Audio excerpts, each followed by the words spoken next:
विधानसभेच्या निवडणुकीच्या प्रचाराला आता अवघे 2च दिवस शिल्लक राहिलेले आहेत। आज सुपर रविवार आहे। आज उमेदवार हे प्रत्येक नागरिकांना मतदारांना घरोघरी जाऊन भेटत आहेत। आपण जर बघितलं तर नालासोपारा विधानसभेचे भाजपाचे उमेदवार राजन नाईक हे डोर टू डोर फिरत आहेत। सकाळपासून त्यांनी बाईक रॅलीही आयोजन केलं होतं। आज संध्याकाळच्या वेळेला ते प्रत्येकाच्या सोसायटीमध्ये जात आहेत। आपण जर बघितलं तर या ठिकाणी दुकानं आहेत, त्या दुकानाच्याही ते भेटीगाठी घेत आहेत। आपल्यासोबत बोलण्यासाठी आता राजन नाईक होत आहेत। सर, काय सांगाल, कसा प्रचार आहे? आता 2च दिवस शिल्लक आहे, कसा लोकांचा प्रतिसाद आहे? मतदारांचा प्रचंड प्रतिसाद आहे। परिवर्तन ते 100% करणार। 35 वर्ष फसली, आता ते फसणार नाहीत।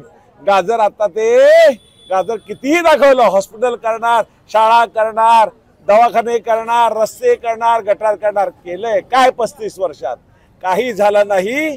विकास जो झाला तर रस्ते झाले, ब्रिज जो राम नाईकांनी आणला, विरारचा एक ब्रिज 25 वर्ष झाले, नारंगीचं ब्रिज चालू आहे, जो एक ब्रिज छोटा झालाय त्यालाही 25 वर्ष लागली। इथे जी दुर्दशा झाली आहे गेल्या 25-35 वर्षामध्ये, आजही टँकर 500 टँकर नालासोपारा विरारमध्ये चालू आहेत। आजही लोकांना हॉस्पिटलमध्ये जायला ॲम्ब्युलन्स महापालिकेकडून मिळत नाही। जर मुंबईला जायचं असेल तर नालासोपारा ईश्वर वेशमध्ये यायला 1-1 तास लागतो। तुम्ही बघा, ट्रॅफिक दाखवा ती।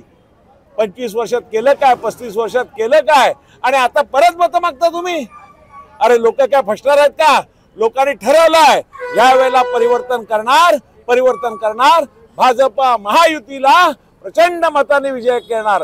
ट्रिपल इंजिन सरकार, केंद्रात भाजपचं सरकार, महाराष्ट्रात भाजप सरकार, आणि इथला भाजपचा आमदार हा चांगला मोठा निधी आणणार। त्यांना मध्यस्थ कोणी नको, अनकंडिशनल सपोर्ट नको, डायरेक्ट भाजपचा आमदार, महायुतीचा आमदार। बहिणींचा कसा सपोर्ट मिळतो आपल्याला? अतिशय चांगला।